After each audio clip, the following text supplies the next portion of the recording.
Um, it's not easy to lose your sight at the prime of your life.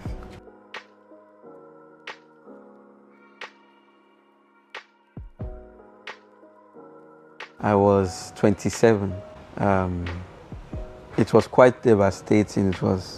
I started driving to save up money to set up my business. I wanted to start a business in Computer Village. I love fixing gadgets. I picked a rider from Victoria Island and we're heading towards the mainland. Unfortunately for us, we're waylaid by two young armed robbers, not more than 18 years. And I was robbed, I was shot in the face. And that's how I became a visually impaired person. That day, I was at my workplace and then I received this call and I was told he was shot. What went wrong? Was he fighting with somebody? What happened? I had a lot going through my mind that day, a lot. I was already losing blood. So I crawled out of the car. I climbed on the pavement in between both lanes. Yeah. So I climbed, I waved for help, nobody answered. Nobody came to my rescue. I cried out in all the languages I understand. And I just laid back there and I said, maybe this is where I'm going to die. I couldn't even recognize him when I saw him because everything was swollen.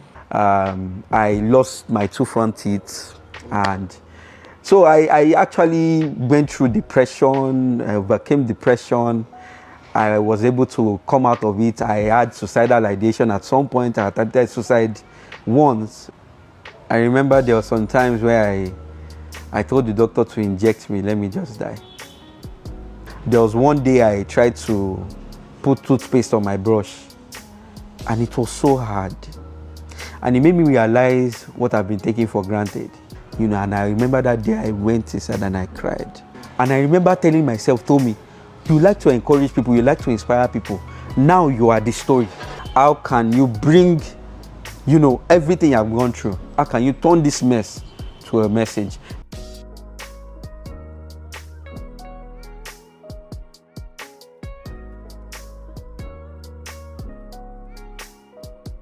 We've been married for 3 years. We have our ups and downs, but God has been faithful. I remember when that day we were having a long conversation and she said, let's get married. And like I said, I was like seriously, I was shocked that an average Nigerian lady would run away. I married him out of love. So then I already had this decision that this is the person I want to spend the rest of my life with.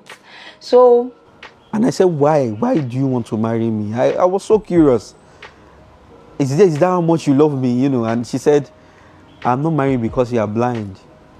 I'm marrying because of the man I see inside you. I don't know if he still have the picture now, but they snapped that moment when I looked down at him and I was praying for him. There are still times I cry. In fact, the only thing that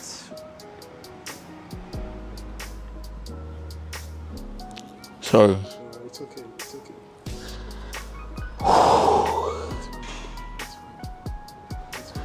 The only thing that still gets to me is the fact that I can't see my own children. It's heartbreaking. I don't know how William looks. They call us blind people. But I'll do my best to be the best father in the world. Being a person with ability, the shoe fits now. I started to understand what persons with abilities are going through. I decided to go into counseling. I schooled at Institute of Counseling at Ikoyi. I bagged my certificate as a mental health counselor, certified mental health counselor. I became passionate about talking to people about, their mental health.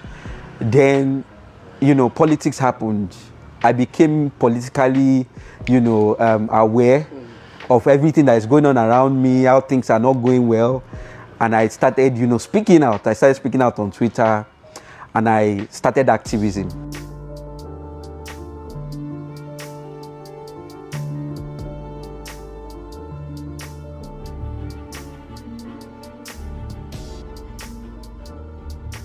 The one that really triggered me to start my activism was when I was on radio they interviewed me. That was when my story was still fresh.